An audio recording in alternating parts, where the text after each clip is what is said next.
Mucho tiempo tratando de que venga el invitado que ya esté aquí en este estudio, pero tiene una agenda imposible, entre que su programa en la televisión coincide con La Brújula y que además está pues en una promoción incansable y muy exitosa de su libro y que ha ganado el premio más prestigioso de novela, pues hemos tenido que esperar hasta hoy.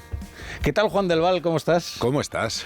Yo estaba deseando venir, ¿eh? Hombre, y además lo sabes y creo que te consta. Y además supongo que te gusta la radio, porque yo cuando te conocí, te recuerdo, la primera vez que te he visto fue por estos pasillos. Hombre, claro. Yo, además, empecé en un periódico, en un diario, ya hace muchísimos años, que era El Independiente, sí. Y luego inmediatamente después lo que hice fue en Radio Nacional de España. Yo creo que es en realidad mi hábitat natural. Sí, pero la radio. En Melodía está aquí, yo al lado, cruzando el pasillo, estábamos ahí Nuria y yo, todas las mañanas, a las 5 de la mañana. Yo llegaba aquí a las 7 de la mañana, para hacer la España que madruga con Alsina, y os veía siempre en el estudio justo de ahí de enfrente. Sí, a ti, a Nuria, ahí con Melodía FM. ¿No echas de menos la radio? Yo echo de menos la radio. Es que, ¿sabes lo que pasa? Yo soy disfrutón en general. Y a mí me gusta hacer casi todo lo que hago, me encanta hacerlo, ¿no? Entonces, ahora la tele me gusta, soy guionista, estoy de guionista en El Hormiguero. También yo me he pasado 20 años detrás de las cámaras en televisión. Uh-huh. Y la radio a mí me encanta. Y yo echo mucho de menos la época en la que estábamos en Melodía. Porque había tan buen rollo, era algo un poco como, digamos, teníamos una inocencia, incluso a la hora de hablar de política, que yo echo un poco de menos. Sí. Era todo como todo más básico, nos divertíamos. Y ahora ya es que es difícil divertirte. Todo, sí, la verdad es que está difícil. Te diré que cada vez hacéis un programa más radiofónico, ¿eh? En El Hormiguero esto puede sonar raro, pero yo sí lo creo. Desde la pandemia es un programa que se ha ido despojando de mucho artificio, de mucha electricidad, y es cada vez más conversacional. Es que pasó una cosa en la pandemia. En la pandemia, claro, cuando nosotros estábamos allí trabajando, yo era guionista del Hormiguero, yo no salía en la tele en el año 20, y entonces hay un momento donde llega la pandemia, nosotros nos quedamos sin público, nos quedamos sin invitados, nos quedamos sin posibilidad de comprar ciencia, de que venga nadie, pues por lo tanto, ¿qué hacemos? Bueno, pues vamos a hablar de lo que le está pasando a la gente, la gente estaba en casa. Bueno, vamos a entretener a la gente y vamos a intentar hacer una fórmula distinta. Entonces, Pablo pensó en las tertulias. Lo pensamos un poco, el equipo, y las tertulias las van a hacer todos los colaboradores que eran colaboradores del Hormiguero. Nuria era colaboradora, bueno, estaban todos, Marron, Monaguillo, Cristina Pardo. Y fue cuando mi Pablo me dijo, tienes que salir en la tertulia. Y yo dije, bueno, pues era una cosa temporal, pues venga. Y entonces en ese momento fue cuando yo salí, en el año 20. Porque tú hasta entonces estabas en las ideas, en los guiones. Yo era guionista, bueno, y lo sigo siendo. Eso no lo he dejado. En El Hormiguero, ahora con la promo falta un poquito más, pero bueno, eso es otro tema. Y entonces fue cuando empecé a salir, y bueno, la cosa funcionó. Y funcionan las tertulias y creo que modestamente también funcioné yo. A partir de luego ya cuando la normalidad volvió, ya podía haber invitados y demás, la gente echaba mucho de menos las tertulias. Y Pablo decidió mantener en ese momento dos, la de cómicos y la de los jueves con Tamara, que me voy ahora dentro de un rato. Y luego ya después entró la de Rubén Amón y Rosa Belmonte y María Laván, también los martes, porque sí, la gente quiere que comentemos lo que está pasando. Y están pasando tantas cosas. Bueno, no todos, no todos. No todos quieren que comentes lo que está pasando. Te digo porque los problemas, el hate, empiezan cuando de repente un programa de entretenimiento entra en un terreno que parecía que le estaba vedado. Claro, porque además pasó una cosa que tenía que ver con esto, evidentemente estaba ya este gobierno, concretamente. Y bueno, yo creo que hay determinados programas o comunicadores que pueden ellos entender que están un poco amortizados, ¿no? Es decir, bueno, al final, pues determinado comunicador me puede criticar y más o menos entra dentro de lo normal, pero cuando se sale de ese camino y de repente gente, entre los que yo me incluyo, que era muy simpatizante del Partido Socialista y siempre muy próximo a esa ideología, de repente comenzamos a ser críticos, evidentemente pues haces más daño. Y eso es ahí es donde empezamos a ser un poco incómodos, que es algo que a mí personalmente me gusta mucho. Es que además da la impresión de que habéis transgredido una especie de pacto tácito según el cual un programa de entretenimiento o de comedia no puede criticar a la izquierda. No, claro, es que esto... yo creo que los comunicadores en general, cada uno tiene una vertiente y también en el entretenimiento, ¿por qué no? El comunicador tiene que ser crítico con el poder, el periodista tiene que ser crítico con el poder, sea el poder que lo ejerza quien lo ejerza. Entonces, creo que en el momento de la pandemia todo estaba hirviendo demasiado y luego eso se mantuvo, porque y yo creo que lo que nosotros hacemos es ver la realidad y criticarla. Siempre, evidentemente, el gobierno es el que es, pero luego las comunidades, por ejemplo, en Madrid, pues hay que ser muy crítico con Ayuso. Yo desde luego lo soy. Luego no sale en ningún sitio, Rafa, es una cosa muy curiosa. ¿No te sacan el entrecomillado? No, mira, yo en los titulares de la prensa que habla de mí, que genero muchos, entonces yo no me siento identificado casi nunca. Mira, si yo en El Hormiguero critico a Pedro Sánchez, los medios de derechas y los medios de izquierdas lo ponen. Pero, por ejemplo, si yo critico a Ayuso, ni los medios de izquierdas ni los medios de derechas lo ponen. ¿Por qué? Porque yo creo que un poco se les va su personaje, ¿no? Unos para bien y los otros para mal. Entonces, al final van creando una imagen de ti que solamente se puede solucionar si verdaderamente escuchas lo que digo, no lo que dicen que digo. Oye, pero nos hemos ido del tema. Estamos hablando de tu promoción. ¿Cómo te vamos a ver, tú ya tenías una obra, tú ya tenías un éxito como escritor, tus libros vendían. Lo que pasa es que entiendo que El Primer Planeta te cambia la vida, ¿no? Hombre, claro, lo primero, la difusión que tiene, la potencia que tiene, la manera de promocionarlo, la publicidad que tiene El Primer Planeta, es una cosa que es incomparable a cualquier otra novela, que efectivamente a mí me ha ido muy bien como autor en las novelas anteriores, pero esto es, digamos, como se dice ahora, otro nivel, absolutamente. Y entonces, bueno, eso es para bien y para mal. Para mí, sin duda, es una oportunidad de cara al futuro, para que en las siguientes novelas muchos de los lectores que llegan a través del premio se mantengan y en las siguientes novelas haya más gente, que es para quien yo escribo. Oye, pero... ¿era el primer manuscrito que enviabas al Premio Planeta? Sí, es la primera vez que me presenté. Es más, yo cuando empecé a escribir Vera, yo creo que llevaba más de un tercio, no tenía ningún tipo de idea ni siquiera de presentarme. Hombre, yo llevo yendo a los premios desde hace muchísimos años, desde que empecé a publicar. Y, hombre, siempre tienes esa cosa íntima ahí que dices, joder, si algún día yo estuviera subido ahí, pero evidentemente no me había presentado. Fue un amigo editor el que me animó. Yo publico con Espasa, también es un sello del grupo, y cuando lo vio dijo, joder, anímate. Y ya, digamos que la segunda parte de la novela ya sí la escribo pensando en que me voy a presentar. ¿Y la escribes en la pandemia? No. ¿Vera? Sí. No, Vera la escribo en el año 24. 24. Claro, más o menos yo tardé un año y medio en escribirla, aproximadamente, que es lo que tardo en escribir las novelas, porque podría hacerlo en menos tiempo. Pero al final, digamos como hay un tercio de la novela que tardo mucho y luego ya hay un momento que suele durar los últimos 6 meses, donde ya escribo más de la mitad de la novela para que es cuando yo digo, yo ya estoy en la novela y ya de ahí ya no me saca nadie, ¿sabes? Claro. Y ese es el proceso, y luego ya con todas las cosas que hago no puedo escribirla en menos tiempo. Oye, y del Paraíso, Boca Besada, Candela, Vera... O sea, tu voz literaria es una voz de mujer. Sí, yo me siento más cómodo con protagonistas femeninas. Por ejemplo, Candela, que es el premio Primavera, que gané en el año 19, antes de salir en la tele. Esa novela es una novela en primera persona, presente, y es la voz de una mujer, que es algo verdaderamente comprometido, ¿no? Pero salió muy bien. Bueno, esto es algo que al final te tienen que decir las mujeres. Es decir, si escribes bien de mujeres, te lo tienen que decir las mujeres. Y parece ser que esto sí es así. A mí, los hombres, en general, en las novelas, tengo una cierta tendencia. A mitad de la novela, cuando el hombre promete, hago 2 cosas. Una, o lo convierto en un gilipollas o lo mato.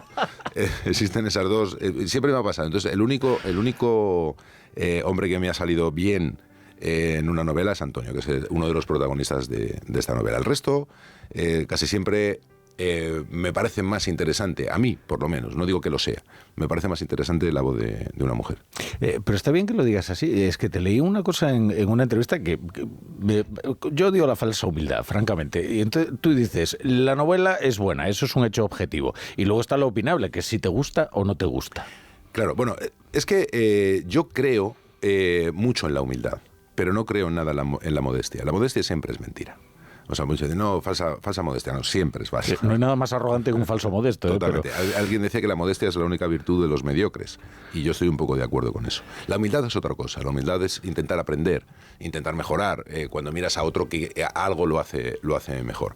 Pero cuando se habla de una novela, de cualquier cosa artística, bueno, no artística, es decir, este programa te puede gustar más o menos, tú puedes gustar más o menos, pero no puedes decir que es un programa malo. Como hay novelas que te gustan, hay cuadros que te gustan y que no te gustan, y no hay ninguna novela en la historia de la literatura que sea unánime, que le guste a todo el mundo, afortunadamente, sin una vulgaridad de novela, creo yo. Entonces, hay gente que le gusta, gente que no le gusta, pero esta cosa de decir qué mala es la novela, a mí, sinceramente, me ofende un poco, pero no me ofende a mí, me ofende a los muchos lectores que se acercan a ella, a un jurado que la ha valorado, a gente que evidentemente valora la calidad de las cosas. Sí me parece que estamos en un momento también en el que siempre que alguien habla mal de algo, se le otorga como mayor conocimiento. Esto me parece peligroso. Si alguien habla... Hay un glamour en claro. Digamos, en la crítica positiva se considera intelectualmente menor. Totalmente. Entonces, alguien dice que algo es muy malo, dice, no se sabe de lo que está hablando. Si algo dices, algo es muy bueno, parece que es un tonto al que le han engañado. Y esto a mí me parece que habría que olvidar esto. Es decir, hay gente que...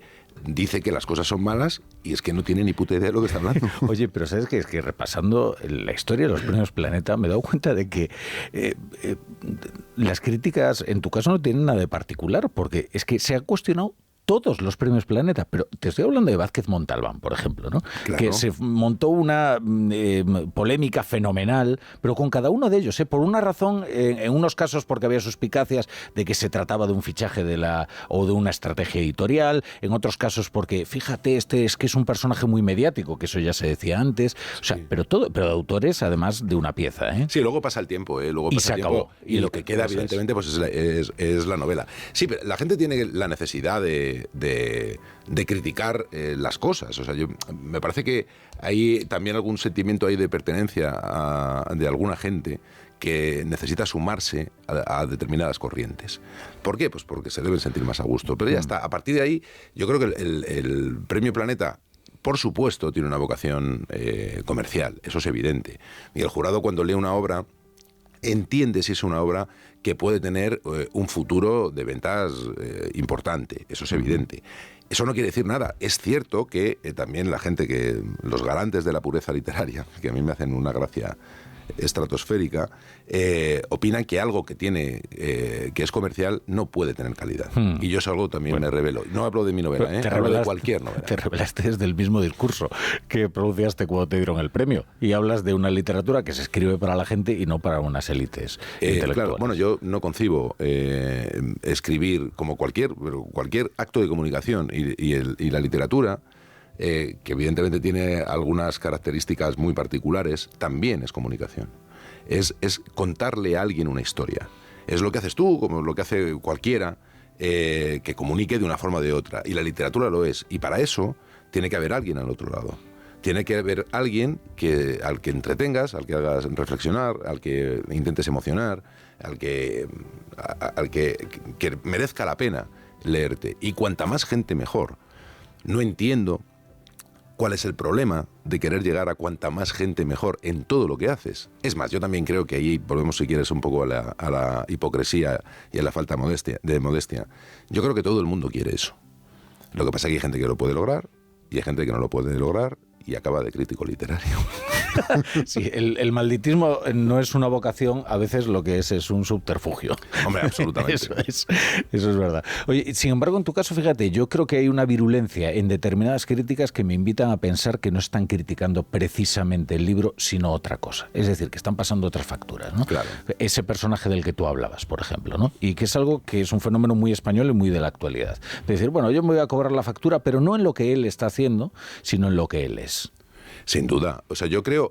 A ver, cuando hablamos de las críticas o de la valoración de una novela, yo admito absolutamente que mi manera de escribir o mi novela no le guste a determinadas personas. Eso forma parte de la normalidad. O sea, yo soy un personaje que se expone cuando escribe, cuando habla, y entonces yo le puedo gustar a gente o no gustar a gente. Esto está bien. Y yo una crítica que diga que mi novela o mi manera de escribir no le gusta, me parece perfectamente razonable y no hay nada que decir. Otra cosa tiene que ver con el odio o cobrarse facturas que no tienen nada que ver contigo. Perdona. Sí tienen mucho que ver contigo y tienen muy poco que ver con la novela. Eso se pudo comprobar absolutamente en el momento que a mí se me da el premio. Cuando a mí se me da el premio Planeta no se da a una trayectoria, no se da se da a una novela inédita, y en ese momento, en el momento que me dan el premio, hasta 21 días después, nadie la ha podido leer. Por lo tanto, la crítica... Y aparte nos corta, no tiene fundamento. Por lo tanto, es evidente que ahí se estaban cobrando determinadas facturas. No pasa nada. Yo sí reflexionaría, no por mi caso, sino por muchos casos, sobre cuando se va creando una bola de odio que creo en la que hay mucha gente responsable. Uh-huh. Y los medios de comunicación tenemos mucha responsabilidad en eso. Si alguien... Puedo hablar de mí, pero de verdad que no tiene nada que ver no solo tiene que ver conmigo. Si hay cualquier señor que quiere llamar la atención y de repente, en una cuenta suya, literaria o no, me critica fuertemente, cuanto más fuerte mejor, ese señor va a tener inmediatamente una repercusión en los medios de comunicación y va a tener 3 o 4 titulares en los que aparece mi nombre y se va a decir, critica fuertemente, llama no sé qué, no sé cuántos. Y eso le va a hacer a él crecer en su historia. Y entonces, evidentemente, no va a parar. Y mucha gente se va a sumar ahí. Sí, que hay un incentivo. Claro. Y entonces esto creo que deberíamos un poco reflexionar si lo que dice un tuitero es una noticia. Y porque yo creo que no lo es. Entonces puede ser un titular llamativo, pero esto no es una noticia. Y ahí está todo el mundo, todos los medios de comunicación de cualquier signo político, hacen lo mismo. Es el titular grandilocuente con un nombre que en un momento dado vende, y a partir de ahí la bola pues nunca para. Claro. Y yo creo que podríamos reflexionar sobre eso. Y luego hay gente que no sabe que es, en el fondo, está siendo utilizada en una guerra comercial, como peón, o sea, como falange, ¿sabes? Claro, hay una frase que repito últimamente bastante y me parece interesante de Pérez Reverte. O sea, al final es mucho más peligroso un tonto que un malvado. En un principio parece que no, pero si tú tienes a 100 tontos y a un malvado, tienes a 101 malvados. Y esto es exactamente así. Hay gente que tiene que tener, lo que te digo, una necesidad de pertenencia a una corriente. Entonces, de repente, en las redes sociales, durante todas estas semanas, se ha producido un hecho maravilloso, que son garantes, como digo, de la pureza literaria. Gente que te escribe con faltas de ortografía lo mala que es tu novela. Y entonces dices, a ver, pero a ti ¿qué me estás contando? Entonces hay algo que dices, bueno, pues hablan de la novela con un desprecio tremendo y no saben escribir el propio tuit. Entonces dices, bueno, pues al final da cierta risa. Oye, que quiero preguntarte por lo que está pasando, porque ya que te tengo aquí y ha costado tanto traerte antes de que empiece El Hormiguero. Sí, dale. Claro que te tienes que ir ahí con Pablo Motos. Oye, pero... ¿tú has visto todo lo que ha ocurrido en el día de hoy? Es increíble. Es que, por ejemplo, ahora en El Hormiguero no sabemos por dónde empezar. Porque hay tanta información y luego la gente al final está en lo suyo y no puede prestar atención. Bueno, nosotros mismos nos perdemos. Sí. Es que dice, no, ayer detienen a Leire. Y dice, ¿pero por qué? No, pero no es por aquello. No es por aquello, es por lo otro. No, lo de la UCO y lo de los fiscales. No, que es por otra cosa que tiene que ver con la concesión. Entonces, es todo un monumental lío, pero que yo creo que al final, en lo que se traduce es que esta situación me parece ya completamente insostenible. Y hablo de insostenible porque hay gente que la sostiene. Y a mí esto sí me parece preocupante. Me parece que tiene, aparte de Sánchez, que yo creo que ya... ¿qué más se puede pedir a alguien? Los socios, la gente que le mantiene, la gente que ¿Verdaderamente les importa la corrupción? ¿De verdad? ¿De verdad les importa el feminismo? ¿De verdad? ¿Esto se puede consentir? A mí me parece que es una... Por eso te digo, todo lo que ha pasado hoy y ayer no te da tiempo a asimilarlo, pero sí que tiene mucho de putrefacción. Sí, y putez también. Oye, la última, que me dicen que tenemos que acabar, que te tienen que llevar corriendo. ¿Estás escribiendo? Estoy pensando en la siguiente. Todavía no he tenido tiempo efectivo de abrir el ordenador. Es que el dinero del planeta estaba concebido para que hubiera la suficiente prosperidad en el escritor para que se pusiera a escribir. Hombre, no para que se lo gaste. Naturalmente. Yo creo que le va a salir bien a Planeta la decisión. Bien. Así que creo que lo del premio va a estar bien. Pero me refiero al económico. Les va a salir al final rentable, afortunadamente, gracias a la gente. Pero, evidentemente, yo casi prometo novela para el 27. Bueno, corre que llegas al hormiguero y yo hoy que tengo la tertulia.